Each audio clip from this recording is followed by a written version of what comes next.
성교의 모든 여러분들 환영합니다. 오늘 열왕기하 17장 함께 보는데요. 오늘 드디어 북이스라엘이 비극적인 얘기지만 멸망하는 이야기. 그다음에 그 멸망 이후에 사마리아에서 이루어지는 일들을 아주 담백하게 전하는 이게 기록을 함께 보겠습니다. 그래서 북이스라엘이 언제 어떻게 멸망하였고 그 후에 이 멸망에 대해서 논평하는 부분, 또 그 이후에 사마리아 지역에 정착하게 되는 이방 민족에 대한 이야기가 기록되어 있는데 그걸 한번 우리가 같이 보도록 하겠습니다. 자, 드디어 여기까지 왔습니다. 사마리아 멸망까지 드디어 왔어요. 드디어, 네, 우리 박수도 치시는데 좋아할 일은 아니지만 긴 여정, 많은 왕들을 우리가 봤고, 특히 북이스라엘 같은 경우 별로 그렇게 좋은 왕이 거의 없었던 이 북이스라엘의 역사 가운데 마지막이 호세아 왕입니다. 왕 이름이 선지자 이름하고 우리가 아는 선지자 이름하고 같죠? 호세아. 하나님은 구원이시다라는 뜻을 가지고 있는 호세아, 여호수아 다 똑같은 뜻인데 아이러니하게도 하나님은 구원이시다라는 이름을 가지고 있는 왕 때의 북이스라엘은 멸망을 맞이하게 됩니다. 아수르라는 대국으로부터 침략을 받아 망하게 되는데 그 과정을 한번 보도록 하겠습니다. 몇 가지를 볼 텐데 이거 한번 7장의 내용을 한번 잘 파악해 보시고, 재미있는 오늘 하나의 사건이 있어요. 사마리아의 정착민들이 등장하는데 이스라엘 사람들이 아닙니다. 그런데 이 사마리아의 정착민들, 아수르가 이스라엘 민족을 다 흩어지고 또 쫓아낸 후에 그 땅에 여러 민족들을 정착 이주시키는 정책을 펼쳐요. 그런데 거기 있는 정착민들이 아주 독특하게도 여호와를 경외합니다. 동시에 또 우상을 섬기는 신앙의 형태를 가지고 있어요. 우리가 이걸 어떻게 봐야 할까? 하나님은 왜 사마리아 땅에 이런 또 기회를 주셨을까? 이방인들에게 왜 이런 기회를 주셨을까? 한번 고민해 봐야 되고, 둘째로 이들이 결국은 하나님을 섬기는 신앙으로 나아가지 못하고 자신의 각각의 민족과 여호와를 동시에 섬기는 혼합주의적, 어떻게 보면 신앙을 가지고 있는데 이걸 성경은 어떻게 보고 있고 오늘날 우리에게는 이런 모습이 없는지, 이거를 신앙이라고 볼 수 있는지도 한번 생각해 봐야 돼요. 실제로 선교지에 가면 이런 신앙의 형태가 나타날 수 있거든요. 우리가 전도를 했는데 많은 신 중에 하나로 너희의 신을 받아들이겠다라고 거기 만약 우리 선교지에서 받아들인다면 그 신앙은 어떻게 봐야 되는가? 이런 어떻게 보면 선교학적인 질문일 수도 있습니다. 요 신앙을 한번 조별 나눔 시간에 한번 나누어 보시면 좋겠습니다. 그리고 아주 담백하게 기술되어 있지만 북이스라엘이라고 하는 하나님이 선택하신 나라가 오늘 멸망합니다. 그리고 그 멸망한 이유에 대해서 아주 길게 설명을 합니다. 결국은 하나님의 약속을, 명령을 따르지 않고 주의 율법에 불순종하였고 우상 숭배한 그들의 멸망의 이유를 여러분이 한번 정리해 보시면 좋을 것 같아요. 뭐 이유는 수도 없지만 이 역사를 기록하고 있는 사람은 이 멸망의 이유를 뭐라고 말하고 있는가? 그리고 아까 방금 제가 얘기한 것처럼 사마리아 지역에 온 이 제국의 지배를 받는 난민들에게 하나님은 왜 하나님을 섬길 기회, 그 땅의 주인이 하나님이심을 왜 그들에게 보여주셨을까? 이것도 한번 아주 독특한 사건인데 이것도 한번 생각해 보시고 고민해 보시면 좋을 것 같아요. 자, 열왕기하 17장 보겠습니다.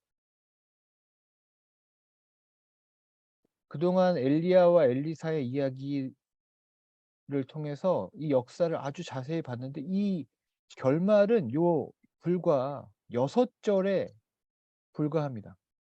북이스라엘 멸망 이야기는 6절로 끝나요. 되게 되게 무심하죠. 제가 여기서 너무 간결하고 무심하다고 써 있어요. 뭐 눈물도 비극적인 것도 없고 그냥 멸망해 버린 것을 아주 간단하게 묘사하고 있습니다. 유다의 왕 아하스 제17년에 유다는 이렇게 아하스 왕이 통치할 때에 북이스라엘 호세아 왕이 사마리아에서 이스라엘 왕이 되어서 9년간 다스립니다. 근데 2절을 보시면 여호와께서 보시기에 악을 행하였으나 다만 그전 이스라엘 여러 왕들과 같지는 아니하였더라. 그럼 이것도 한번 생각해 볼 필요가 있어요. 북이스라엘의 멸망은 최악의 왕일 때 이루어지지 않았어요. 최악의 왕이라고 한다면 뭐 우리는 뭐 아합 정도를 생각할 수 있겠죠. 이전의 왕보다 더욱 악한 왕이었던 그 아합이 있었죠. 그런데 멸망은 호세아 왕인데 호세아 왕은 최악의 왕은 아니었어요.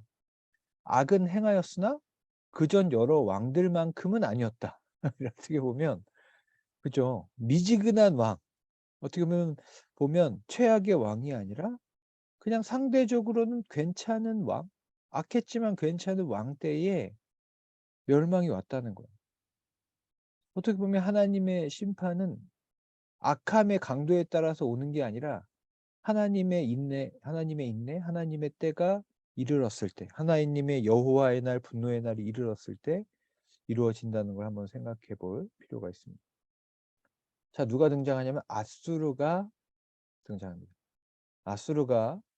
아수르에 조공을 바치고 있었는데 이 호세아가 어떤 생각이었는지 우리가 알 수 없는데 당시의 신흥 강국이었던 애굽에 사자를 보내고 아수르를 더 이상 섬기지 않겠다고 조공을 드리지 않습니다. 이게 이제 화근이 된 거죠. 아주 간단한 화근입니다. 원래 섬겼던 아수르라는 왕을 섬기지 않고 이젠 애굽을 섬기겠다 하는 바람에 아수르가 호세아의 배반함을 보고 그를 감금하여 갇히게 됩니다.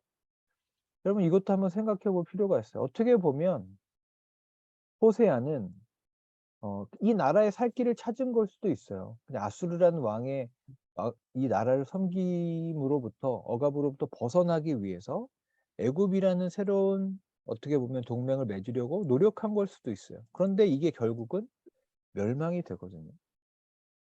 그러니까 어떻게 보면 정치적인 어떤 행동이 어떤 왕에게는 그게 하나님께서 도우셔서 승리로 이끌기도 하고 근데 어떤 왕은 자신의 어떤 정치적인 생각 또 그 행동들이 멸망으로 이어졌다는 거죠.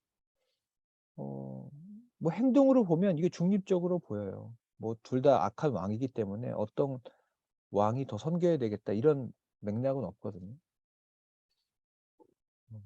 그러니까 하나님을 잊은 왕들 그리고 왕들의 행동 가운데 하나님의 섭리 가운데 심판이 이루어졌다라고 볼 수밖에 없는 그런 하나님의 그런 섭리가 아니었나 생각이 듭니다.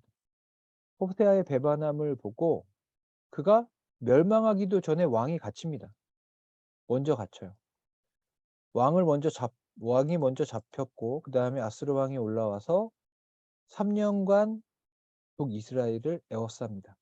그래서 호세아 제9년에 아스르 왕이 사마리아를 점령하고 이스라엘 사람들을 아수르로 끌어다가 여러 거울에 두었더라. 당시 아수르라고 하는 대제국의 정책이 이랬어요. 그 나라의 혼합 정책이죠. 그 나라의 사람들을 인질로 끌어다가 자신이 다스리고 있는 여러 지역으로 나누어 살게 했어요. 그들이 뭐 반란을 일으키거나 그들이 뭐 그 땅에 계속 살게 하는 게 아니라 그 땅에서 완전히 다 벗어나게 한 다음에 막 흩어 살게 했다는 거죠. 이렇게 아주 간단하게 북이스라엘의 멸망의 이야기가 여기서 끝이 납니다. 넘어가서. 자, 이 멸망의 이유에 대해서 이제 이야기하는 거예요. 이 부분을 한번 잘 볼 필요가 있어요. 아주 긴데 왜 멸망했나? 우리가 다 아는 내용이에요. 이게 이제 해석이죠. 이 일에 대한 주석이에요. 이 일은 이스라엘 자손이 자기를 애굽 땅에서 인도하여 내사 바로의 손에서 벗어나게 하신 하나님께 죄를 범하고 다른 신들에게 경외하며 이건 어떤 거냐? 하나님께서 아브라함과 언약을 맺으셨고 또 애굽에서 그들을 구원하시면서 시내 산에서 언약을 맺으십니다. 너희는 나의 백성이다. 마치 이제 결혼의 언약 같은 거죠. 만약 내가 아닌 다른 사람과 너가 다른 사람 신을 섬기면 그거는 뭐 결혼을 파기하는 것과 같기 때문에 그에 상응하는 벌을 받게 되는 거죠. 죄를 범하고 다른 신들을 경외하는 그 신의 산 언약의 파기. 이것 때문에 이 심판을 받는 거예요. 여호와께서 이스라엘 자손 앞에서 쫓아내신 그 다음에 이방 사람의 규례와 이스라엘 여러 왕들이 살린 율례를 행하였습니다. 신의 산에서 하나님 주신 말씀을 따르는 것이 아니라 이방 사람의 규례, 그 민족들의 문화, 그들의 가치, 그들이 섬기는 것들을 섬기기 시작했다는 것. 이스라엘 자손이 점차 불의를 행하여 그 하나님 여호와를 배역하여 불의를 행했고 또 산당을 세우고 모든 산 위에 푸른 나무 아래 목상과 아세라 상을 세우고, 사실 이들의 사명은 이런 것을 무너뜨리고 이들을 쫓아내는 것이 이들의 원래 사명이었다는 것을 여러분 기억하실 거예요. 여호수아서에서 정복 전쟁의 목적이 뭐예요? 가나안의 이런 민족들을 몰아내고 거룩한, 혼합되지 않은 거룩한 하나님의 백성으로 이제 사는 것이 목적이었는데, 오히려 이들이 그 사람들의 법을 따르고 그런 우상들을 세우는 역할들을 이들이 했다는 거예요. 여호와께서 그들 앞에 물리치신 이방 사람 같이 모든 산당에서 분향하며 악을 행하며 하나님을 경노하게 하였으며 우상을 섬겼으니 여호와께서 그들에게 행하지 말라고 하신 일이라. 여러분, 이거는 거의 북이스라엘에 대한 고소장입니다. 고소장. 이들의 죄목을 낱낱이 지금 고발하고 있는 거죠. 근데 이런 이스라엘 민족을 가만히 내버려 두셨느냐? 그게 아니라는 거예요. 우리가 지금까지 봤죠. 여호와께서 각 선지자와 선견자를 통해서 엘리야와 엘리사를 통해서 계속해서 말씀하시고 보여주시고 돌아오라는 것을 나타내셨어요. 그죠? 엘리야를 통해서 기적을 보여주시고 엘리사를 통해서 계속 말씀하셨고, 하늘에 불도 내리고 물도 갈라지고 죽은 자가 살아나고 이런 수많은 사건들이 있음에도 불구하고 돌이켜 악한 길에서 떠나지 못하였던 거죠. 돌이켜서 악한 길에서 떠나 다시 돌아와라 수없이 말했지만, 또 선지자를 통해서 모든 율법들을 행하라 하였으나, 여기 보세요. 그들이 듣지 아니하고 듣지 아니하고 듣지 않는 게 문제였던 것이죠. 자, 또 그들이 목을 곧게 하기를 그들의 하나님 여호와를 믿지 아니하던 그들의 조상의 목같이. 이 뭘까요? 목을 곧게 하는 것. 피곤한 게 아니라 이게 교만이죠, 교만. 교만. 피곤해서 목이 곧은 게 아니라, 이 왕들이 갈수록 어떻게 돼요? 다윗 왕처럼 하나님 앞에 엎드리고 회개하고 엎드리는 왕들이 아니라, 내가 왕이니까 이방 왕들과 똑같이 군림하고 악을 행하고 하나님 위에 있는 왕들로 그들이 목이 곧게 된 거죠. 듣지 않고. 그래서 저희가 좀 이걸 주의할 필요가 있는 것 같아요. 하나님 앞에서 우리가 굳은 마음을 언제 가질 수 있느냐? 우리가 듣지 않니 할 때.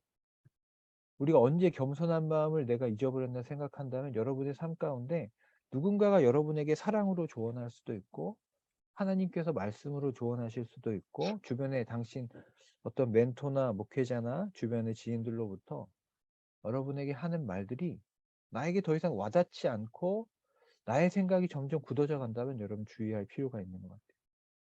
듣지 않는 것은 늘 계속해서 어떤 하나님의 사람도 듣지 않음, 이것으로부터 교만이 시작되거든요. 사울도 그랬고 솔로몬도 그랬고 다윗도 마찬가지죠. 선지자의 말들을 듣지 않을 때, 하나님의 말씀을 듣지 않을 때 그들이 교만하여서 넘어지기 시작한 거예요. 그 시작은 하나님의 말씀을 듣는 거고, 두 번째로 듣는 것에서 끝나는 게 아니라 그 마음이 그 들음으로 말미암아 하나님 앞에 돌아오는 것. 거기까지 가야 이게 회개로 나아갈 수 있는데, 북이스라엘은 그 모든 것에서 다 실패한 거죠. 듣지도 않고 이렇게 엎드리지도 못했고 그 마음을 하나님께 향하지도 못했던 그 무구한 역사가 그들을 결국 멸망으로 내몰았다, 이렇게 얘기할 수 있을 것입니다. 또 그들에 대한 고발이 계속되는데요. 여호와의 율례와 여호와께서 그들의 조상들과 더불어 세우신 언약과 경계하신 말씀을 버리고, 이 표현이 좀 재미있죠. 허무한 것을 뒤따라 허망하며. 이런 거는 좀 밑줄 치시고 이런 묘사죠. 좀 가슴이 아프죠. 허무한 것을 뒤따라 자신도 허망해졌어. 허무한 것을 버리고 영원한 것을 따르는 게 아니라 세상의 허무한 것을 뒤따라 허망해져 버렸고 하나님께서 따르지 말라 하신 이방 사람들을 따라갔어요. 허무한 것을 따라가고 하나님 따라가지 말라 한 이방 사람을 따라갔고 또 하나님의 모든 명령을 버리고 또 우상을 만들지 말라라고 하는 시내산의 언약을 파기하고 송아지 형상을 부어 만들고 이럴 성신을 경배하고 바알을 섬기며 또 대표적인 이방의 풍습이었던 자기 자녀를 불 가운데로 지나가게 하며 복술과 사술을 행하고 여러분 이거 내일이 수능이라서 제가 이 말이 좀 새롭게 보이는데 그럼 우리 자녀들을 이 불 가운데로 지나가게 한다는 게 저도 이제 10대 사역을 했지만 다른 게 아니에요 사실은.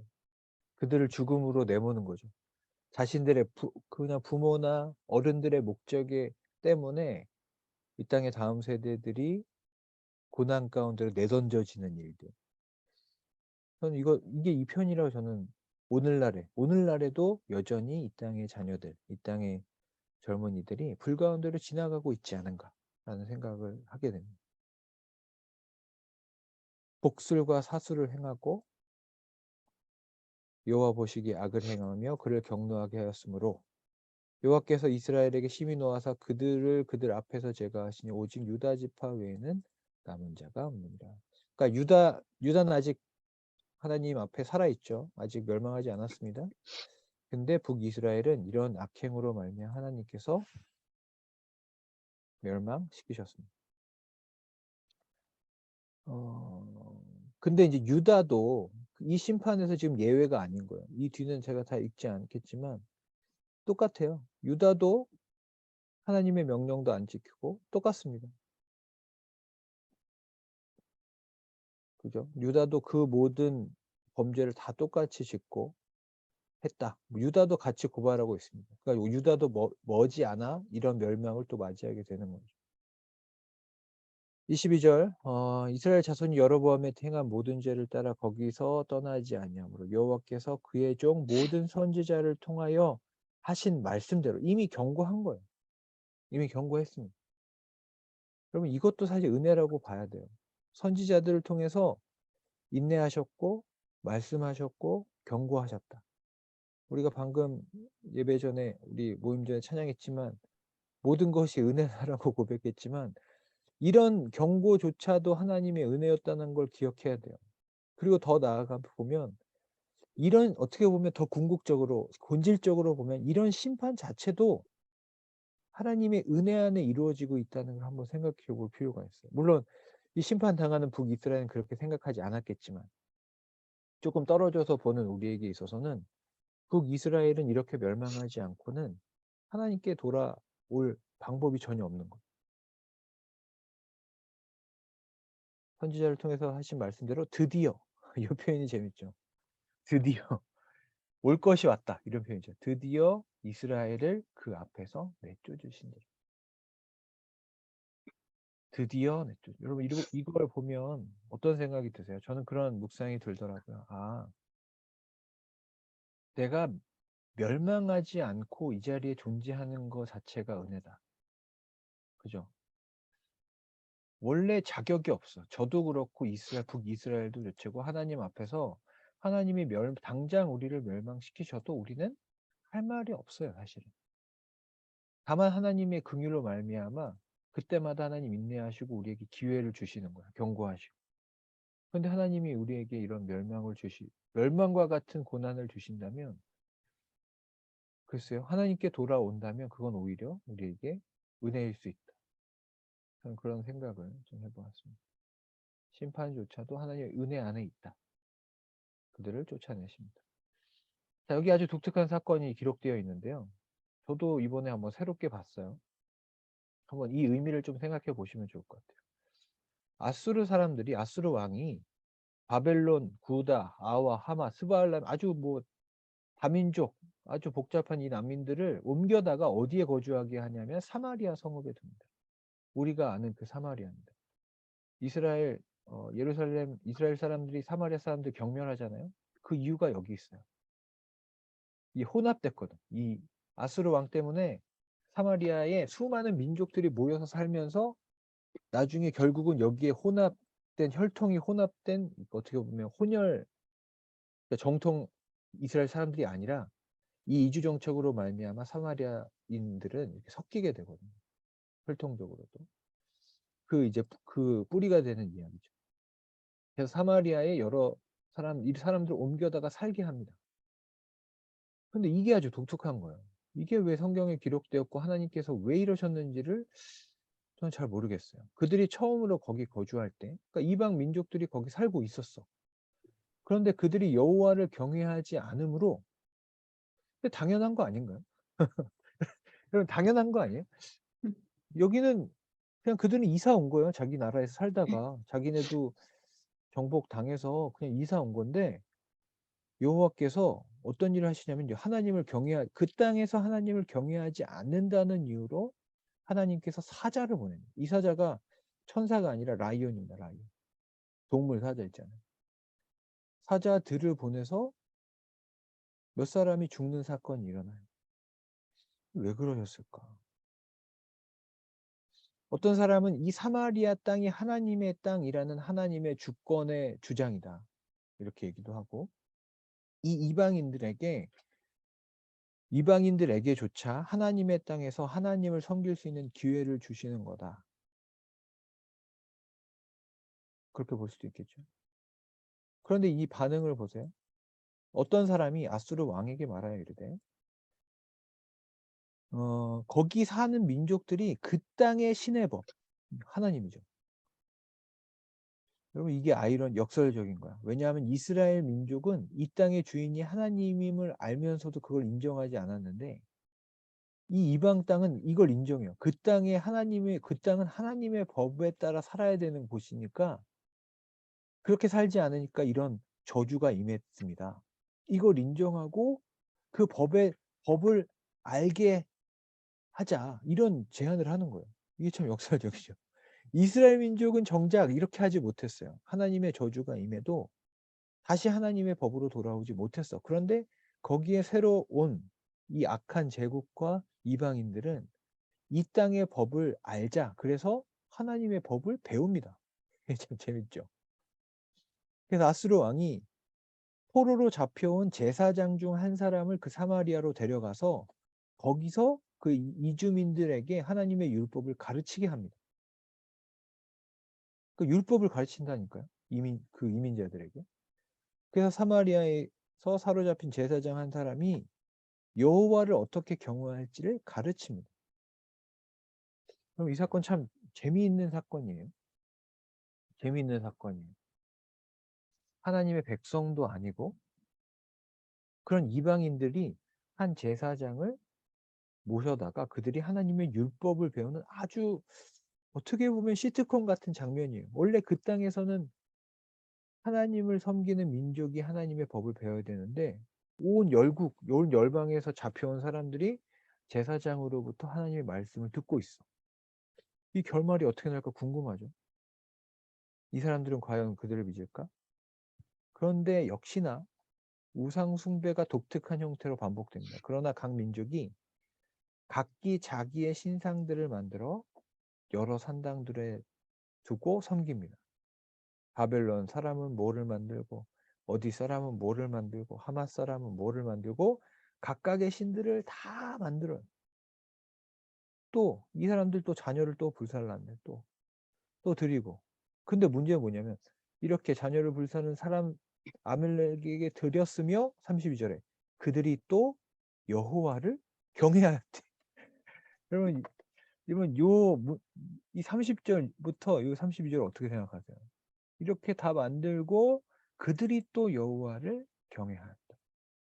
이게 아주 성경에서 가장 적나라하게 드러난 혼합주의, 다원주의적 어떤 영성과 종교가 아닌가 싶어요.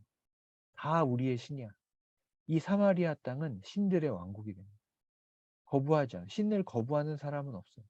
그러나 모두가 신이 되는 그런 땅이 되어버립니다. 혼합주의 아주 절정을 맞이하게 되죠.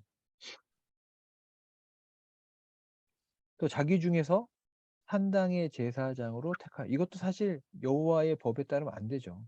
자기 중에서 제사장을 택하면 안 되죠. 근데 그 산당들에서 자기를 위하여 제사를 드리게 아니라 자기 중심적이고 어떤 혼합적이고 소비적인 어떤 영성과 종교적인 행태들이 사마리아에 결국 만연하게 된 거예요. 여러분 이것이 비극적인 북이스라엘의 끝입니다. 원래 이 땅은 하나님께서 이스라엘 민족에게 주셨고 하나님이 거룩한 땅으로 명명하셨고 하나님이 예배할 땅인데 결국은 그 어느 땅보다 온갖 잡신들이 온갖 여러 신들이 난무하는 땅이 되었고 근데 그중에 여호와 이게 어떻게 보면 비극이죠. 그 가운데 하나님의 신상도 하나 있어. 예를 들면 그 가운데 여호와라고 하는 신의 신상도 하나 있는 여러 신 중에 하나로 여호와께서 그곳에 계시게 된 거예요. 이와 같이 그들이 여호와도 경외하고 또한 어디로부터 옮겨왔든지 그 민족의 fun속대로 자신의 신들도 섬겼다. 여러분 이 신앙 어떻게 생각하십니까? 여호와도 경외하고 민족의 fun속대로 다 섬기는 이 신앙. 우리에게도 있지 않나. 이 사람들은 좀 반대죠. 우상을 숭배하다가 여호와를 알아서 여호와를 경배하게 된 거고 이스라엘 민족들은 여호와를 경외하다가 다른 민족들을 다른 신들을 알게 돼서 우상 숭배를 하게 돼요. 시작은 다르지만 결국은 여러 신들을 섬기게 되는 우상 숭배의 길로 다 멸망하게 된 겁니다. 자, 그 사람들의 미래를 이렇게 운명을 이렇게 얘기하죠. 그들이 오늘까지 이전 풍속들을 행하여 여호와를 경외하지 아니하며 여호와께서 이스라엘이라 이름 주신 야곱의 자손에게 명령하신 율례와 법도와 율법과 계명을 준행하지 아니하는도다. 왜 이스라엘 사람들이 사마리아 사람들을 경멸하는지 알겠죠? 이런 이유 때문입니다. 이제는 더 이상 유대인이 아니라고 생각하는 거죠. 그들에 있어서. 자, 이건 나중에 읽어보세요. 다 이제 또 고발하는 겁니다. 옛적에 야곱의 자손에게 언약 세우시고 명령하셨고 이렇게 하지 말라 하지 말라 했는데 너희는 다 버리고 하나님만을 경외하라라는 말을 이런 모든 율법들을 그들이 듣지 아니하고 오히려 이전의 풍속대로 행하였더라. 이 여러 민족이 여호와를 경외하고 이거 또 나오죠? 이 여러 민족이 여호와를 경외하고 또 우상을 섬깁니다. 여호와를 경외하고 또 우상을 섬깁니다. 그들이 자사손손 그들의 조상들을 행하던 그들도 오늘까지 행하니 이런 행태가 한 세대에서 끝난 게 아니라 이 땅에 사는 그 민족에 있어서는 이 다신론적, 다원론적 영성, 이 신앙, 종교성이 그 땅에 계속되었다는 겁니다. 어떻게 보면 하나의 형태로서 존재한다라고 볼 수 있겠습니다. 정리해 봅시다. 몇 가지 생각해 볼 문제죠. 첫 번째, 지금까지 멸망하지 않은 것이 은혜였다. 이 북이스라엘의 끝을 보는 우리의 관점이 저는 이걸로 생각합니다.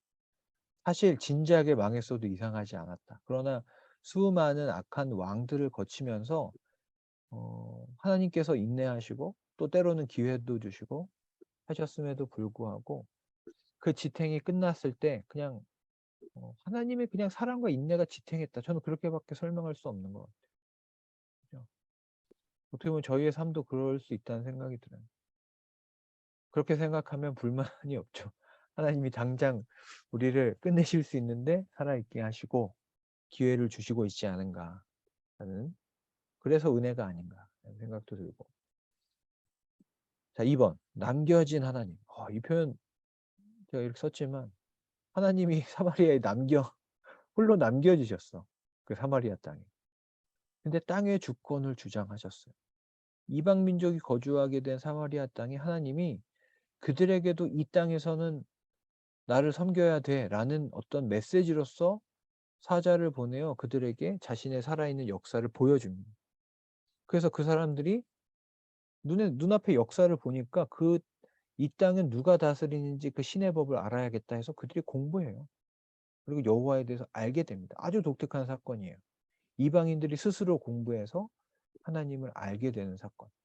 그러나 그것이 온전한 신앙으로 이어지지는 못했고 어떻게 보면 제대로 배우지 못했겠죠. 제대로 예배하지도 못했겠고. 그러나 자신의 신앙 안에서 그것들이 혼합되면서 그 사마리아 땅에 하나의 신으로서 하나님이 존재하게 되는 그런 어떻게 보면 더 비극적인 결말이 됐지만 하나님께서 그 땅에서 이 이방인들에게 나타나셨다. 요거는 한번 우리가 한번 의미 있게 볼 필요가 있어요.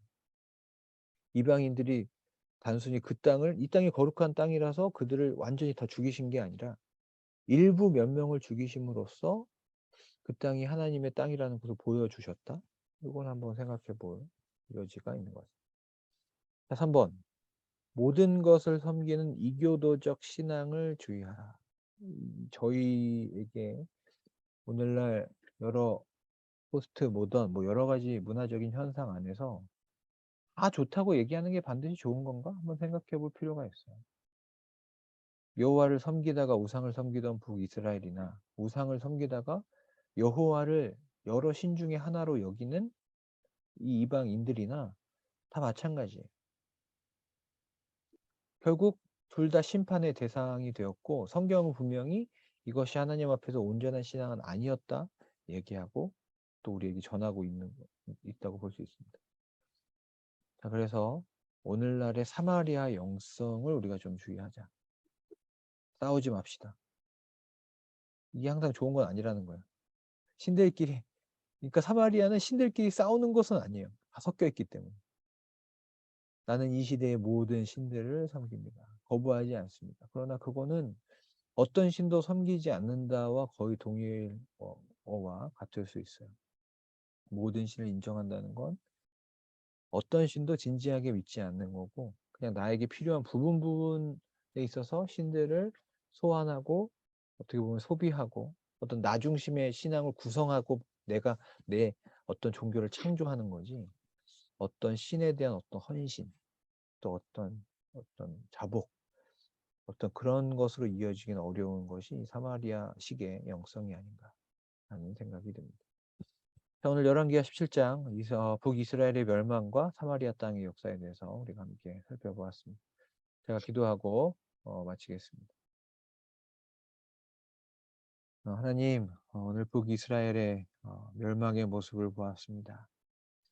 하나님, 우리가 때가 이르기 전에 우리에게 여전히 은혜와 인내와 긍휼로 우리를 붙드시는 하나님의 그 사랑을 보게 하여 주시고 마음을 다하여 하나님께 엎드리는 하나님의 사람들 되게 하여 주시옵소서. 하나님 이 땅에 하나님 이 시대와 우리의 마음이 온전하지 못하고 거룩하지 못하여 하나님 섞여 있는 하나님 그런 신앙은 아닌지 돌아보게 하여 주시고 오직 하나님만을 섬기는 정결한 마음 허락하여 주시옵소서. 하나님 내일 수능입니다. 하나님 자녀들을 불로 지나게 하였던 하나님 이방인들의 풍습이 다음 세대를 고통받게 하였던 역사를 봅니다. 하나님 이 땅의 10대들을 기억하여 주셔서 하나님 그들이 아프지 않고 또 상처받지 않으며 마음껏 꿈꿀 수 있는 아름다운 세상을 하나님 이 땅에 허락하여 주시옵소서. 하나님을 향한 꿈과 비전과 사랑이 넘치는 우리가 되게 하여 주시고 내일 또 우리 손 선생님 또 감독함으로써 하나님 그 일들 잘 감당하실 수 있도록 주께서 힘과 지혜를 더하여 주시옵소서. 감사하며 예수 그리스도의 이름으로 기도드립니다. 아멘.